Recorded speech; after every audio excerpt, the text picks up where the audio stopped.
Evolution, Revolution, a discussion on the changing shape of us.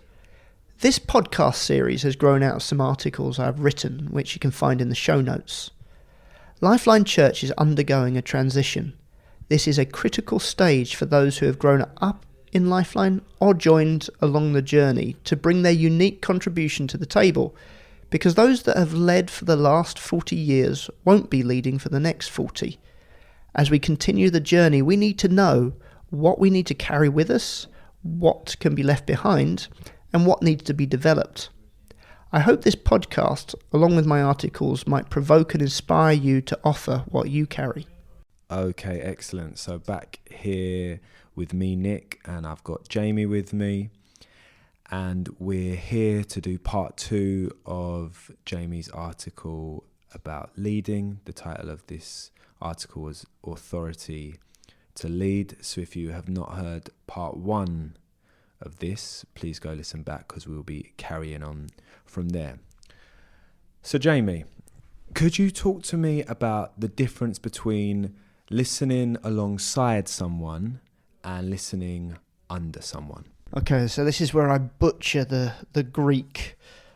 So I don't know how to pronounce it, but pararakou versus huperakou is where we get the idea of listening alongside and listening underneath. So in essence, listening alongside is about seeing yourself equally weighted in terms of authority. And so then your questioning is to decide if you want to follow or not. Whereas huperakou, the listening underneath, is your questioning is so that you can follow better. And so one is I'm not in unless you convince me to. The other one is I'm already in. How do I do this better? And so the word pararakou, it's a sense of hearing to neglect, paying no attention, disobeying, disregarding, carelessness, being casual. And so some of the translations, you see it used as disobeyed or refuses to listen or ignoring. Whereas huperakuo, the listening underneath, is a listening, a response to a command. And so a lot of the times it's translated as obey, but in Acts 12, when Peter's knocking on the door, it says, Rhoda came to answer the door, and that answer is huperakou. So there's a responsiveness to what's going on. And so if you were to kind of practicalize the difference a little bit, so a listening underneath, so a positioning of, yes, I'm already up for this, I'm already doing it. You ask so you can follow better. Whereas to listen alongside, pararakou, you ask so you decide whether or not you will follow. Huperakuo, you work through to apply. Okay, so I'm hearing this instruction. What would that look like in my life? Whereas pararakuo is, you just don't really take notice. It doesn't stick. It's in one ear, out the other. Huperakou argues in order to understand. Pararakuo argues in order to win. So often presented by, well, I don't understand, is often I don't agree. So huperakou takes things seriously. It matters so much, you'll make sure it gets done. There's a sense of high priority. Whereas pararakou, you put even weight on it. Your opinion as a leader is just the same as this guy in the streets, his opinion. You're giving it equal weighting. Your tendency to forget, you're not prioritizing. Sometimes you're just not bothered at resolving if there is a difference. And you're more likely to react to words or just follow instructions without thinking about it, whereas the huperakuo, you really struggle to, I want to get the heart. I want to know that in taking this action that I'm not just ticking the box, but I'm serving the purpose behind. So when it comes to which one are we living in, I want to be someone who is listening underneath. I want to be someone that has recognized God's chosen chain of command, and I want to get myself underneath that because that's where the blessing comes down. Sometimes it only becomes apparent if I'm listening alongside or if I'm listening underneath when my leader asks me to do something I don't want to do. And at that point it's no longer convenient to be following what my leader's saying. And that often reveals it's just been coincidence that the leader has been leading in the same direction I was going anyway. So I'm not going to try and say the Greek. Listening under is not about blind allegiance or not having an opinion. It's about the position and the weight of which you hold the leader, and therefore what the leader says. So I imagine there could be a danger to listening under, looking just like blind allegiance. This person says it, therefore I'll do it. I know that's not what you're describing, but do you think there's a danger in that listening under of just, well, I respect this person, they're my leader, therefore I'll do what they say? I think there could be a danger of that. But to be honest, it's possibly more likely to be parokuo because you're not taking it seriously enough. So I've been in times where I've argued with my leader because they've asked me to do something which I can't reconcile with the heart that I know is inside them. So I've kept on going back and I said, but I can do what you've asked me to do, but I still think I'm going to be missing the heart that I think you've got. So my argument looked like a lack of compliance, but my true desire was, I don't want to just do on the outside what you're asking me to do. I want to get your heart and understand your heart and be able to reflect that. Because once I've got your heart, I can express it in different ways. So if you are prescribing the only way to do it is this way, that really limits my opportunity to have internalized what God is giving me through you and found my way to do it. I think in leadership, we always have to be careful that we don't have a bias for compliance. So as long as you're at the meetings, as long as you say yes when I ask you to do something, assuming, all right, they've got a good heart attitude. It might not be that. They might just not be willing to say no. What we're always wanting to see is, are you hearing what I think God is saying to you? Or maybe you're hearing something different. And so we're wanting to work together, and authority is all about using what God's given you to enable someone else to hear it better too. Okay, that's really helpful. So what kind of character does a leader need? Really, you need every element of the character of Christ in everything that God calls us to. But if I was to pick just a few characteristics that I would say need to be present in a leader, I would say humility. There needs to be a willingness to lay down your life, lay down your credibility. Jesus came first to serve, and we believe in servant leadership.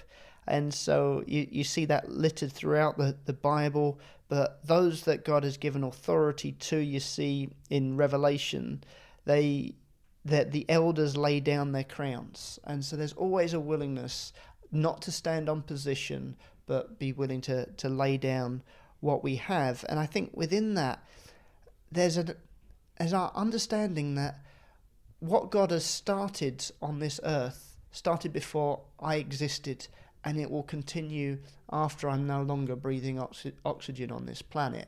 And so while I'm here, I want to use the few years that I have to further what he's called me to. And so when you see someone like David saying, I praise God because I see my successor on my throne, I want to be like that. Like, I want the next generation to go further, to be stronger. And I think within that humility, as we're looking out for signs of faith in others and signs of what God's doing, there's a humility where I don't rely just on my perception, my ability to judge, on my history with that particular person. But I'm always saying, God, I can't see. I don't know. Surely, Lord, you were here the whole time and I'm just not aware. And that humility helps us become more aware of what he's up to. Another aspect of a leader, you need to be a good trainer always looking to help others become stronger in their own faith, in their understanding of who God is and who they've been made to be. And that requires a lot of patience. And sometimes it means you have to slow down a little bit. And so you see in 1 Samuel 23, the whole story of this attack on this Israelite town called Keilah, something like that.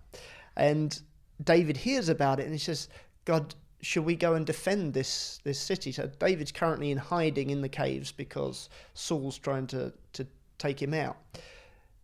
God says yes. So David's got his bags packed. He's walking out that cave. He's going to go pick a fight with the Philistines. His mighty men say to him, whoa, whoa, whoa, whoa. We are currently in hiding from our own army that's trying to hunt us down. You want to go pick a fight with another army? And David's now in a very difficult position because he's heard God. He knows what to do and he's willing to go. He has to now stop and think, okay, right, well, I want to obey God, but also I need to bring these guys with me. That's also part of my role as leader. So he goes back to God and said, God, if we attack the Philistines, will we be successful? And God says yes. And his mighty men say, okay, that's good enough for us. We're coming with you now. What I find amazing is David didn't need to know that he'd be successful to go and fight. He just needed to know it was what God commanded. His men needed something more. And in God's mercy, he gave the something more. And sometimes in leadership, we've got to be willing to say, God, is there something more that these guys need in order to come in the same direction? And you see that even with Jesus, with the likes of Thomas. Thomas was doubting. Jesus moved into that space that Thomas was not willing to come into. And that's a part of a leadership. And I guess the last one is the courage of a forerunner. Sometimes you've got to be the first to step out. That's effectively leading, is being at the front. Sometimes you might look like a bit of an idiot in what you try to do, and sometimes you get it wrong. But when you look at Joshua 3, when Joshua's leading the people across the Jordan into the promised land, the Ark of the Covenant goes out first, and the priests have to walk into the water, and they're getting their ankles wet, and the water's not stopped yet. It must have taken some time for the water to stop. So you've got all of Israel standing behind them thinking, this isn't what happened when Moses was leading. The water divided and they walked through on dry land. These guys they're not like Moses. And so there's that point of sometimes we will not look as good as the last guy, and we've got to accept, okay, are we doing what God calls us to do? The other thing you find with the forerunners, take for instance special forces, they're often dropped behind enemy front lines and have to do something to open up the way for the rest of the army. They can end up suffering some friendly fire whilst they're ahead of the rest of the army. It's never their right to fire back. And as leaders, sometimes it's part of the cost of the job. Wow, that's great. Okay, so at one point you say in the article that the question, "Could your leader send you?" is a good one to ask when trying to figure out how well you are serving your leader. Could you expand on that and what you mean by "could your leader send you"? Yes, you really see this with Paul and the way that he trains and leads the guys that are with him. So in 1 Corinthians 4, you see that Corinth is in a mess. They're fighting over who they're gonna follow, and Paul decides it's time to send in my special force, and that's going to be, in this case, Timothy. It says in verse 17, "For this reason I have sent you Timothy, my son whom I love, who is faithful in the Lord. He will remind you of my way of life in Christ Jesus, which agrees with what I teach everywhere in every church." Paul's confidence in Timothy was, Timothy knows how I live. He knows what I believe. Not just the biblical teaching, but how I've practicalized it in my life. Timothy could be sent because he so closely can represent what Paul's got. And so that's quite a good question for us to ask ourselves, could my leader send me? Would I be faithful to what they believe in? Would I be able to point to examples in my life where I've practicalized the things that I've agreed with and they've taught? So that's a worthwhile question to ask ourselves. So how does the role of team work in leadership? So teamwork you see coming up in the Bible, because as God raises up an individual, he will often draw others around that will serve with that person as part of God's grace and resource. And we see that we believe in a priesthood of all believers. That's 1 Peter 2 verse 9, and it talks about we together have the mind of Christ, 1 Corinthians 2:16. So therefore we expect insight and contribution to come from any part of the body, and as we're growing in maturity, that will only enhance our contribution, and so you leave a leader less isolated as we're growing. And so if we are seeking to serve without selfish ambition, it means that any contribution, any skills that I have can be offered to help that leader. And when you think about it, a leader is still a human. They will still have their weaknesses, and we've got to not put a leader on a pedestal that we think everything they do is magic. There's a point of realizing, you're as messed up as the rest of us. You're anointed, you're called by God, God is choosing to work with you. And if that's what God's doing, I want to be part of the growing and the development of you by helping spot your blind spots and loving you through your weaknesses. We're actually going to bring this podcast to conclusion, and this whole series to conclusion, actually, which leads me to my final question. You write about leaders being anointed to bring matters to conclusion. Could you talk to me about that? And then we'll call it a day there. This is a tough one, because the idea that as long as the conversation is still happening, as long as someone in theory is willing to talk, you should always stay at the negotiating table. Unfortunately, there comes a point where you got to recognize that sometimes you see that people have really dug their heels in and can't see beyond the point that they're making, in which case a leader has to recognize, I don't have the grace to help move you beyond where you currently are, or I can't see what you're pointing out to me, in which case we've got to rely on the Holy Spirit to bring conviction, either conviction of the individual or of the leader. And so at some point a decision does need to be made. The subject has to be concluded and things need to be moved on. And that's where it can be quite painful, where a leader has to say, look, we've talked about this enough now. I would love it if everyone was in agreement and everyone was happy, but I've been called to lead this community forward. I'm now going to have to lead the community forward. And there's opportunities for growth for all parties when a decision like that is made. For the person who feels that their position has not been followed, they've got to be saying, okay, God, this is not what I feel is right. I just ask that you would bring clarity to the leader or clarity to me. But in the meantime, you do grace me to continue to serve the person that you've joined me to. And so it can look like a conversation has been shut down, but sometimes it is about concluding and bringing order to something that otherwise would be chaotic and would put a whole community into paralysis. Okay, thank you, Jamie. That's really, really good hearing what you've shared. Like I say, this is going to be the final episode of this series. Jamie's articles will be made available, so all you need to do is check the show notes for that. Really hope you've enjoyed listening and found it valuable, and we'll leave it there. Take care. Thanks for listening to this 8-episode podcast exploring how to make a healthy transition to the next generation as a church whose heart is set on pilgrimage. We invite you to listen to the full series, but also to get in touch if you have questions, so that iron can sharpen iron as we bring our collective wisdom together. Our contact details can be found in the show notes. For further teaching, do tap into the LifeLine Church Sunday Teaching Podcast and watch out for our conversational podcast on questions arising from the Book of Kings, due to be released in July 2023.